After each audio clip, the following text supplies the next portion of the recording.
سورۃ البقرہ کی آیت نمبر 158۔ الحمدللہ وکفی وسلام علی عبادہ الذین اصطفی، خصوصاً علی سید الرسل وخاتم الانبیاء وعلى آلہ واصحابہ الاتقیاء۔ اما بعد فاعوذ باللہ من الشیطان الرجیم، بسم اللہ الرحمن الرحیم۔ ان الصفا والمروة من شعائر اللہ، فمن حج البيت أو اعتمر فلا جناح عليه أن يطوف بهما، ومن تطوع خيرا فإن الله شاكر عليم۔ ان الصفا والمروة، بے شک صفا اور مروہ من شعائر اللہ، اللہ رب العالمین کے شعائر میں سے ہیں۔ فمن حج البیت او اعتمر، بس جو شخص بیت اللہ کا حج کرے یا اس کی زیارت کرے بطور عمرہ کے، فلا جناح علیہ، تو اس پہ کوئی گناہ نہیں، ان یطوف بہما، کہ وہ ان دونوں کا چکر لگائے۔ ومن تطوع خیرا، اور جو کوئی بھی بھلائی کا کام بطور نفل کرے گا، فإن اللہ شاکر علیم، یقیناً اللہ رب العالمین بڑے ہی قدردان اور جاننے والے ہیں۔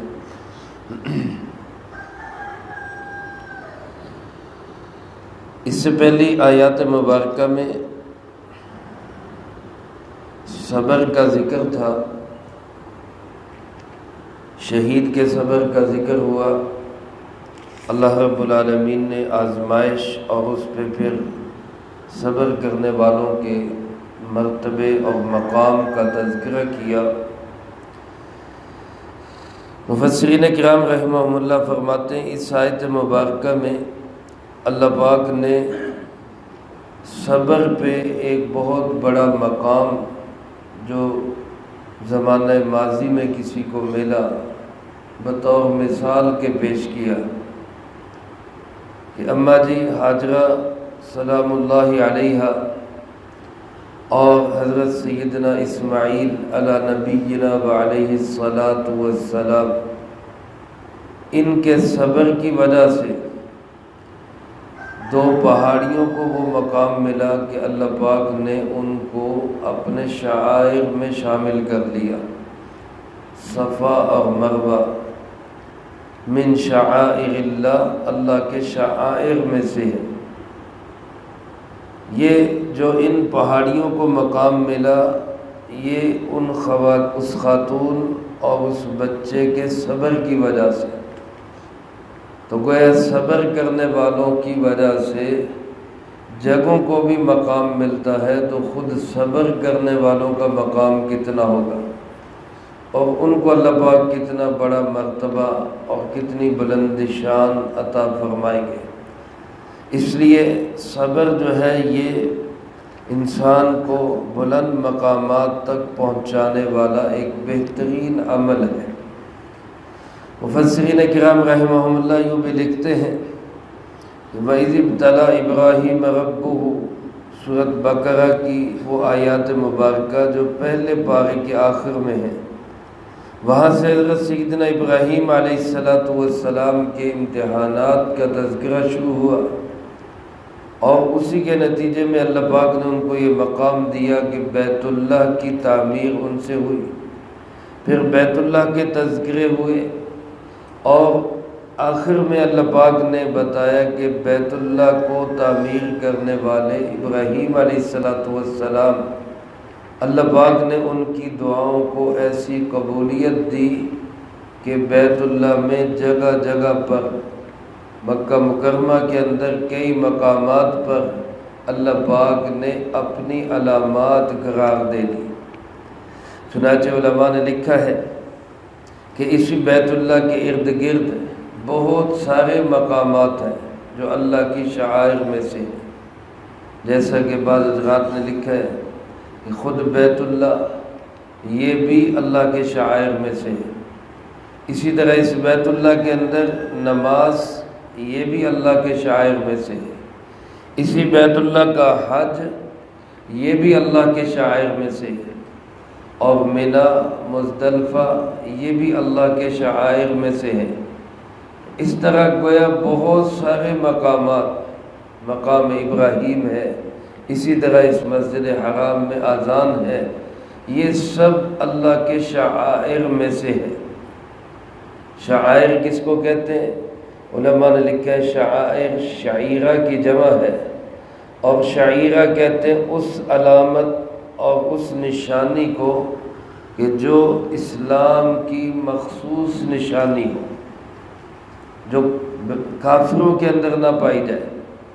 جیسے کافروں کے بعض خاص نشانات ہوتے ہیں، خاص تہوار ہوتے ہیں، خاص علامات ہوتی ہیں، اسی طرح اسلام کی بھی بعض خاص علامات ہیں، جن میں اذان بھی ہے، جن میں نماز بھی ہے، جس میں قرآن کریم بھی ہے، جس میں جناب محمد کریم صلی اللہ علیہ وسلم بھی ہے، ختنہ کروانا بھی ہے، قربانی کرنا بھی ہے۔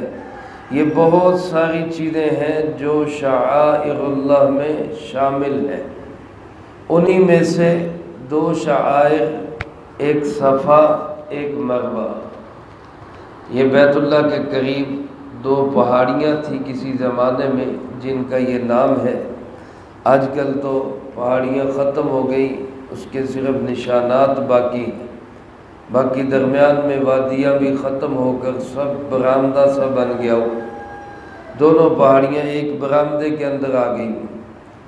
اس صفا اور مروہ پہ ہی حضرت اماں حاجرہ علیہ السلام نے اس وقت دیوانہ وار چکر لگائے کہ جب ان کے بیٹے حضرت سیدنا اسماعیل علیہ السلام پیاس کی شدت سے ایڑیاں رگڑ رہے تھے، بیت اللہ کے قریب لیٹے ہوئے اور رو رہے تھے، اور اپنے پاؤں زمین پر جیسے چھوٹا بچہ پاؤں رگڑتا ہے ایسے پاؤں زمین پہ لگا رہے تھے۔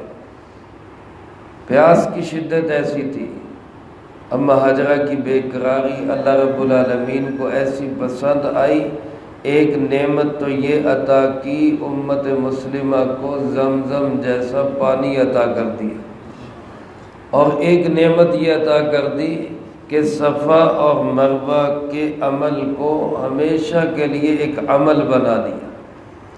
صفا اور مروہ کے درمیان چکر لگائے جائیں۔ آج کوئی حاجی، کوئی عمرہ کرنے والا جب بھی وہ جائے تب تک اس کا حج اور عمرہ مکمل نہیں ہوتا جب تک وہ صفا اور مروہ کے درمیان سعی نہ کر دے۔ اللہ پاک فرماتے ہیں کہ یہ صفا اور مروہ یہ شعائر اللہ میں سے ہے۔ فرمایا فمن حج البیت او اعتمر، اب جو حج کرے یا عمرہ کرے، فلا جناح علیہ، اس پہ کوئی گناہ نہیں کہ وہ ان دونوں کا طواف کرے، ان دونوں کا چکر لگائے۔ صفا اور مروہ کے درمیان سعی کرنے کا حکم کیا ہے؟ امام احمد ابن حنبل رحمۃ اللہ علیہ فرماتے ہیں کہ یہ سنت ہے۔ امام ابو حنیفہ رحمۃ اللہ علیہ فرماتے ہیں کہ یہ واجب ہے۔ امام مالک اور امام شافعی رحمۃ اللہ علیہ فرماتے ہیں کہ یہ فرض ہے۔ ہر ایک کے اپنے اپنے دلائل ہیں کہ یہ سنت ہے یا واجب ہے یا فرض ہے۔ احناف کے نزدیک یہ واجب ہے، فرض بھی نہیں اور سنت بھی نہیں، فرض اور سنت کے درمیان کا درجہ یعنی واجب کا درجہ ہے۔ سوال یہ ہے کہ یہاں جو تعبیر اللہ پاک نے اختیار کی کوئی حرج نہیں، ان کا چکر بھی لگا دیا کریں۔ اس تعبیر سے تو یہ معلوم ہوتا ہے کہ ضروری نہیں ہے، لگا لیں چکر، کوئی حرج نہیں، ٹھیک ہے۔ تو کیا ایسا ہی ہے؟ قرآن کریم کے الفاظ تو یہ بتا رہے ہیں کہ کوئی حرج نہیں، چکر لگا لیں، لیکن علماء لکھتے ہیں کہ یہ جو تعبیر اختیار کی گئی ہے یہ اس لیے اختیار کی گئی کہ مشرکین عرب نے صفا پہاڑی پر بھی ایک بت کھڑا کر دیا تھا اور مروہ پہاڑی پر بھی ایک بت رکھ دیا تھا۔ حضرت صوفی عبدالحمید سباتی رحمۃ اللہ علیہ نے معالم العرفان میں لکھا ہے کہ یہ جو دو بت تھے، یہ ایک مرد تھا، ایک عورت، یعنی ایک مرد کا مجسمہ، ایک عورت کا مجسمہ۔ ایک کا نام تھا اصاف اور عورت کے مجسمے کا نام تھا نائلہ۔ اصل میں انہوں نے لکھا ہے کہ ان دونوں نے اللہ کے گھر کے اندر بدکاری کی تھی۔ اللہ پاک نے بطور سزا ان کو پتھر کے مجسمہ بنا دیا۔ مکے والوں نے شروع میں اس کو بطور عبرت وہاں رکھا کہ لوگ اس سے عبرت حاصل کریں اور ایسے کام سے بچیں، لیکن مت ماری گئی انسان کی کہ جو بطور عبرت رکھی ہوئی تھی اسی کو عبادت بنا دیا، انہی بتوں کی پوجا شروع کر دی۔ اب جب حضرات صحابہ کرام رضی اللہ تعالیٰ عنہم مجمعین کا زمانہ آیا، جو توحید کا زمانہ تھا اور بتوں سے نفرت کا زمانہ تھا، تو ان حضرات کو یوں لگا کہ صفا اور مروہ کے درمیان جو چکر لگائے جاتے ہیں یہ تو شاید ان بتوں کی وجہ سے لگائے جاتے ہیں، تو اب ہم چکر لگائیں یا نہ لگائیں؟ تو اللہ رب العالمین نے اس کے جواب میں فرمایا کہ بت موجود بھی ہوں تب بھی صفا اور مروہ کے چکر میں کوئی حرج نہیں، کیونکہ اصل عمل یہ اماں ہاجرہ کا عمل ہے، بتوں کی وجہ سے نہیں ہے، بت تو بعد میں رکھے گئے، لہذا بت ہوں نہ ہوں اس سے فرق نہیں پڑتا، صفا اور مروہ کا چکر لگایا جائے گا، بت ہوں تب بھی کوئی حرج نہیں، نہ ہوں تو بہت اچھی بات ہے۔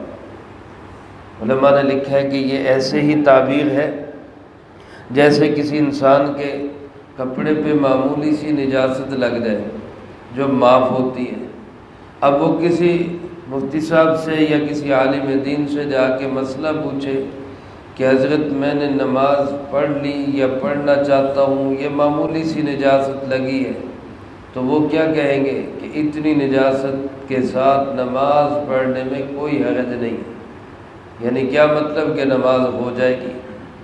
مقصد یہ نہیں ہے کہ نجاست لگا کے نماز پڑھو، مقصد یہ ہے کہ اتنی سی نجاست کی معافی ہے۔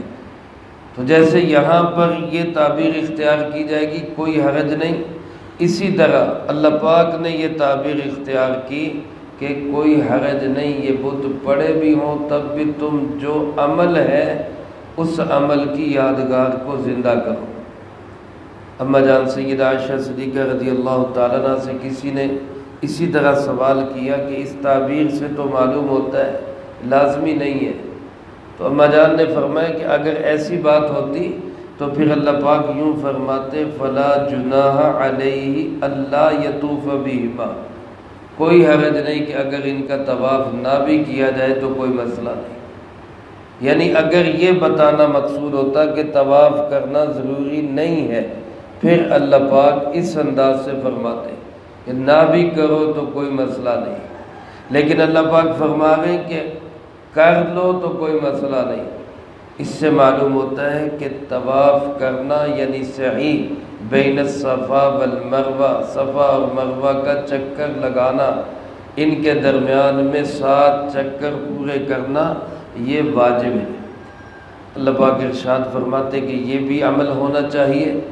اس کے علاوہ وَمَن تَطَوَّعَ خَيْرًا، جو کوئی شخص بھی خیر کا، بھلائی کا، نیکی کا کام اپنی خوشی سے کرے گا، تطوع کہتے ہیں اس عمل کو جو فرض کے علاوہ بندہ زائد عمل کرے، نفل کی شکل میں نماز ہو، نفل عمرہ ہو، نفل روزہ ہو، نفلی صدقہ خیرات ہو، یہ سب تطوع میں داخل ہے۔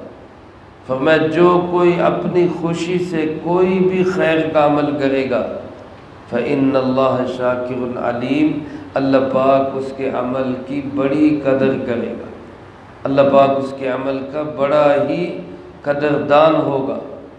شاکر کا معنی شکر ادا کرنا، لیکن جب بندوں کے لیے بولا جائے تو پھر اس کا معنی ہے اللہ کا شکر ادا کرنا، اور جب یہی لفظ اللہ رب العالمین کے لیے بولا جائے جیسے کہ شکور، شاکر، تو پھر اس کا معنی ہوگا قدر کرنے والا۔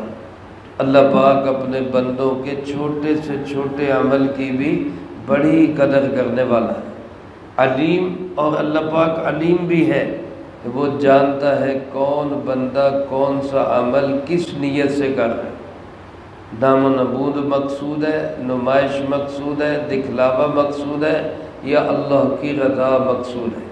اللہ پاک مجھے آپ کو سب کو اپنی رضا کے لیے ہر چھوٹا بڑا عمل، نیکی کا عمل، خیر کا عمل کرنے کی توفیق نصیب فرمائے۔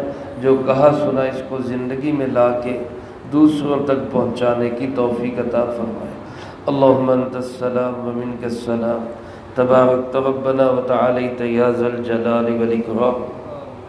اللہم اعنا علی ذکرک وشکرک وحسن عبادتک، اللہم احسن عاقبتنا فی الامور کلها واجرنا من خزی الدنیا وعذاب الآخرہ۔